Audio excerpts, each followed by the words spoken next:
The second Thanksgiving is what's represented right here on this pole. Mystic Massacre is what we call it. The Pequot War. It goes by many names. It happened in 1637 down in Connecticut. Owners of the now established Foxwoods. The Pequot people were burned alive in the middle of their sleep at night in 1637.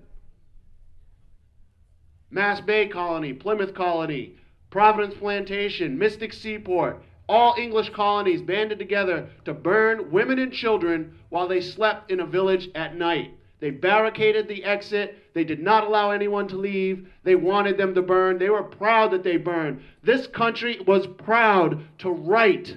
We could smell their burning, rotting flesh for over a mile away. It's written, folks. Please read it on your own. I am not making this up. Stephen King can't make this up. He was so proud, the town of Norwich, Connecticut, had a statue honoring this man up until roughly a decade ago. John Mason, the man who murdered over 700 people. When anyone, the few people who were able to survive that Holocaust, they were rounded up. They were sold as slaves.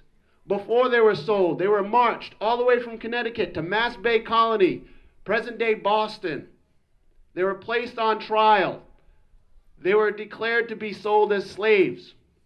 But before they sent them on that slave ship, they had to humiliate them some more. And they read a declaration that those people shall not ever, once again, even utter the word Pequot. They will no longer be able to call themselves a Pequot. I am proud to say, I'm a Mashantucket Pequot. This is the history, folks. Because that particular day, that particular incident is when this country declared its second religious day of Thanksgiving. This is what we're celebrating, folks. And for all of you who took pictures of me with my nice little pilgrim head buddy here, I hope you get the story that goes with it. Because anyone who sees this, I'm sure, thinks I'm a sick, twisted individual. This is a reminder. This is what Hallmark greeting cards and Charlie Brown cartoons should be showing when we celebrate this holiday every year, when we celebrate Columbus Day every year, because this is what it represented. I'm going to shut my mouth so we can get on way with this march through town, because we need all of you who are here to get this story out to the people. I can only visit so many schools in this time that I am here on this earth. And I can only visit those who are welcome to hearing the truth and invite me to do so. I encourage all of you to do the same. I look out and I see in this crowd, I see some people that I've been at their schools, and they are here now, standing in solidarity. I really appreciate this. It means they're listening. Somebody's listening, and they don't appreciate what's going on. This symbol right here, we're going to march all the way around, and we're going to make one stop at the church where King Philip's head sat on a pole until it rotted for over 20 some odd years. For those of you who do not know who King Philip was, he was the man who started the most patriotic uprising this country will ever see, when its native people stood against these forces and this manner of warfare. During King Philip's war, when King Philip abducted Mary Rawlinson, she reported in her own writings she was treated with far greater respect by this savage than she was by her own people. Our women were topless. There was no rape. We did not need abortions. The word matumwasus is what we call our women. It does not mean woman. It means she who makes all decisions. We had a high respect for our women. That was something Pilgrims never understood and still does not translate into America today. Square buildings that cost us so much to heat, to build, to cool, because we're sheltering ourselves from what's going on in the natural world. I've never seen a bird build a square bird's nest. That is the most absurd thing, and Americans still repeat this European nonsense. When are we going to come up and show the rest of the world what should have always been there when we first tried to get our teachings across in the 1600s? Listen to us. We're not saying we're better. We're just saying this works in nature. This here pole, King Philip, when he was killed, he was cut into pieces. The man who killed him was a Wampanoag, shot him in his own back. He got the hand of King Philip, Metacom. He got to parade around anywhere in New England, any tavern he showed up with that scarred hand of Philip. He got free drinks as long as he was there, because people were proud of him, that he had killed his own people. His head was severed, King Philip's head. King Philip is the son of Massasoit. Massasoit comes running to these people's aid just a generation before. And that's when they supposedly had their first Thanksgiving. Well, their third day of Thanksgiving was declared when they brought his son's head in on a pole and left it to rot for 20-odd years. So I'm going to walk this around Plymouth right now, and I'm going to remind folks of what we're celebrating here today. And I encourage all of you to get out to a library, get out to a school, even if it's your own. It better be your own kid's school, because this is what they're teaching your kids. I excuse my kids from school whenever they're being asked to dress up as pilgrims and Indians. There's so many injustices still going on every day here, folks. Every day. This language I have to speak just so people understand me on my own continent is a tragedy. I hate these clothes. There is so much we talk. There's pavement on my hunting grounds. Our clams being polluted. These clams make my stories. My ink doesn't smear. We need our history. These things are still important to us. I was very glad to hear my Lakota brother speaking about what the land is still important to us as Native people. Not all of us are about casinos.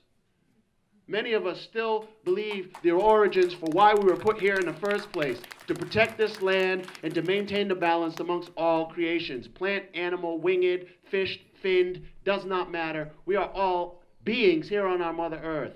So I'm going to ask all of you to please stand with me. I don't care what race you are. I don't care what religion you're from. I don't care if you're Romney or Obama. We're human beings, and we need to stand up for humanity.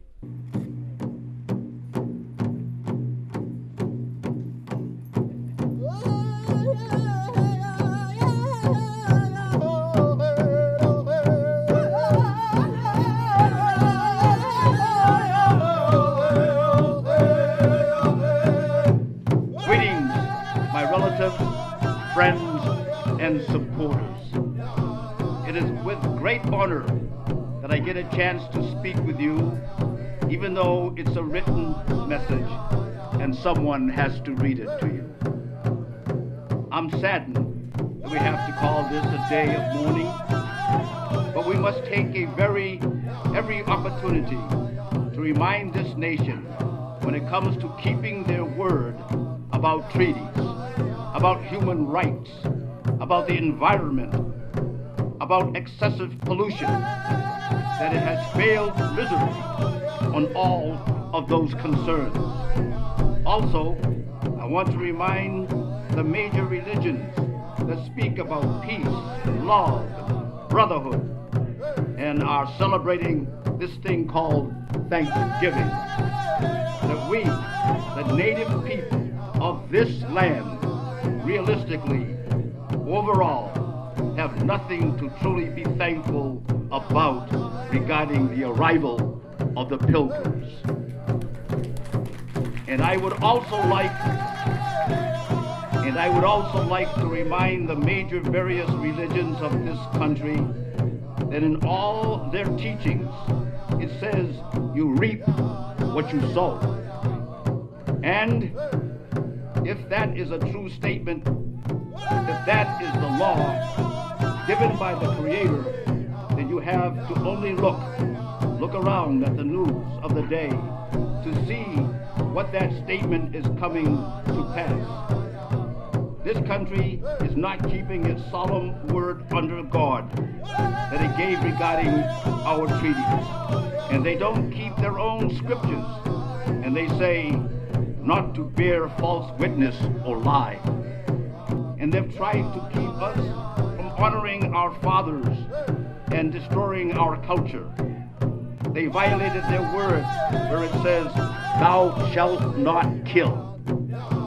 Violated every one of their commandments regarding our people in this land. And they will truly reap what they sow. I also want to say that in the spirit of compassion and reason and fairness and forgiveness and it's never too late to turn things around.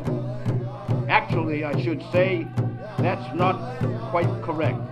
It can be too late. That's an old Cheyenne saying that a nation is never destroyed until the hearts of its women are on the ground. And if you look around, you will see the decline of America. And it is entirely possible that that teaching is not far off. One thing as a people that we do have to be thankful for, and thankful to the Creator only. And we still live. We are still a people. And we still know who we are. We still have a commitment to the Creator to protect this land. We still have a commitment to protect the laws of nature that were given unto us, to our ancestors. We are probably the only people on this continent that would be better off if this whole system fell apart, because we possess the knowledge,